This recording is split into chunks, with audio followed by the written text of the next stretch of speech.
pengunduran Bu Nanik mungkin sedikit berbeda dengan pengunduran Pak Dadan ya? Ya tidak menutup kemungkinan ya di minggu-minggu ke depan Bu Nanik akan diperiksa sebagai saksi ya, tentu dengan mempertimbangkan kesehatannya. Tiga ini kan sangat banyak ya, dan banyak orang yang berminat untuk mencicipi kue-kue itu kan.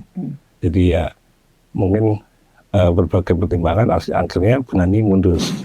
Halo, apa kabar Sobat Sindo? Kembali bersama saya David Silahoy di Sindoscope. Hari ini Kepala BGN yang baru dilantik, yaitu Pak Sudaryono. Nah, dia menggantikan Bu Nani Sdang yang hari ini juga mengajukan pengunduran dirinya. Nah, ini ada beberapa pertanyaan-pertanyaan yang muncul di publik dan juga di redaktur Sindoscope atau di Sindo News ini. Nah, sudah hadir bersama-sama dengan saya redaktur dari Sindo News, ada Mas Uno, selamat datang, terima kasih sudah hadir. Mas Joni, terima kasih, selamat datang. Dan juga Mas Cipto, terima kasih sudah hadir ya. Nah, ini ada hal yang menarik nih, karena ada dua hal langsung terjadi pada satu hari, yaitu adalah pengunduran dirinya Kepala BGN Bu Nani dan pelantikan Pak Sudaryono Kepala BGN yang baru dalam satu hari ini. Nah, apa yang bisa dilihat ya, apa yang ditangkap dari peristiwa ini? Kalau kita mau mau lihat kan, waktu terakhir kali ada pengunduran diri, lalu yang wakilnya dilantik jadi Kepala BGN, lalu yang ex Kepala BGN tersangka, ya kan? Dan kebanyakan kan, bukan kebanyakan, beberapa kali banyak ada peristiwanya itu seperti itu begitu. Ini bukan seujon nih, cuman maksudnya kalau dilihat dari urutan sebelum-sebelumnya kan begitu ya. Nah, apakah ini ada sebuah pola yang sama akan terjadi pada kali ini? Coba ke Mas Joni dulu yang kayaknya udah punya banyak insight. Iya betul. Terkait pengunduran Bu Nanik mungkin sedikit berbeda dengan pengunduran Pak Dadan ya. Pengunduran Pak Dadan itu kan ada indikasi penyelewengan dugaan korupsi, terus beliau mundur, terus malamnya atau besoknya langsung diperiksa oleh Kejaksaan Agung. Kali ini Kepala BGN Ibu Nanik ini mundur karena penyakit yang dideritanya, penyakit jantung.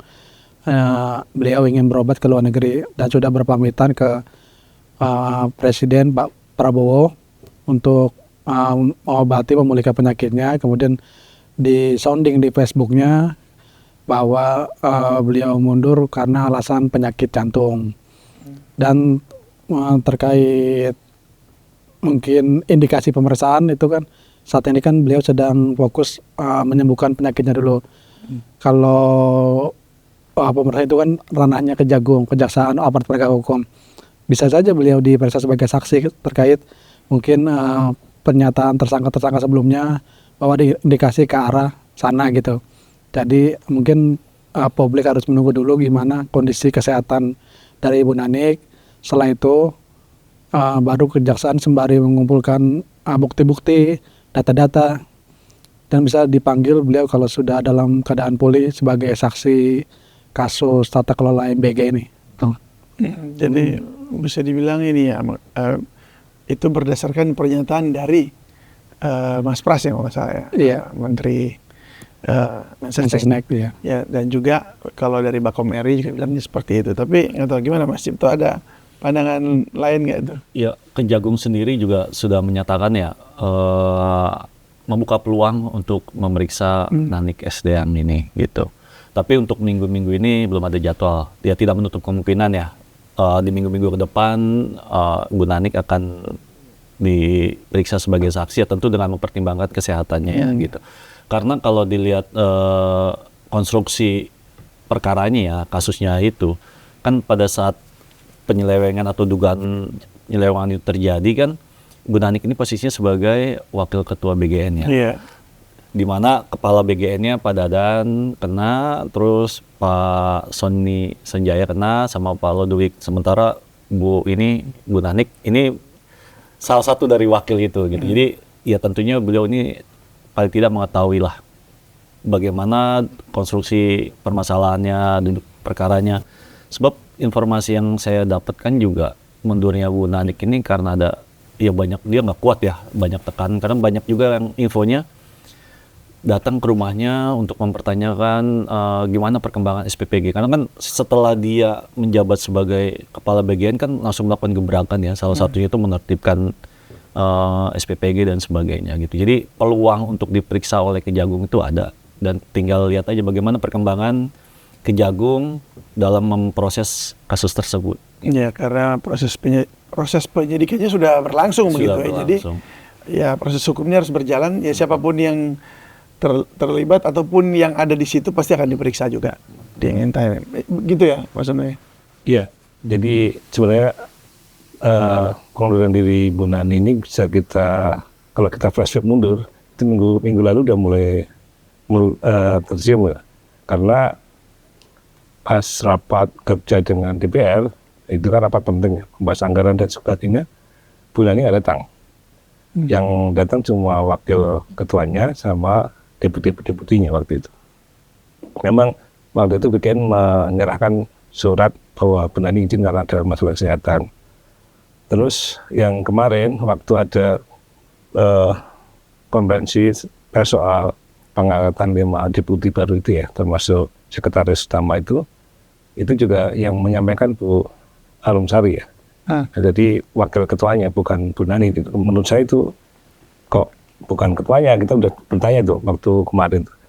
Ketuanya kemana, kenapa yang menyampaikan persoalan penting pengangkatan orang-orang kepercayaan itu wakil ketuanya. Ternyata terjawab hari ini bahwa Bu Nani mengundurkan diri.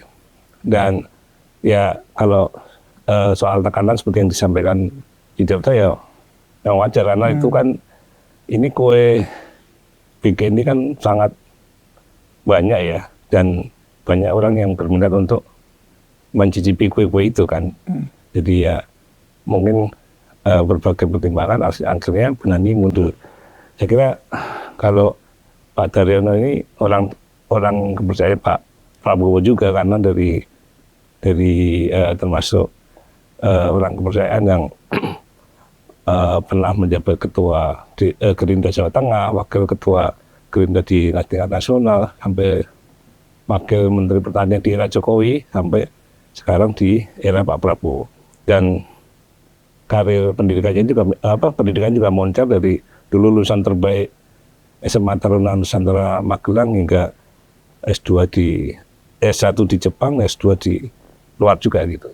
Jadi ya soal kapabilitas ya mungkin dia cukup mumpuni, karena juga menjabat menjabat wakil jadi ketua umum HKTI, Himpunan Kedaruratan Tani Indonesia, yang dulu Pak Prabowo juga menjabat di situ.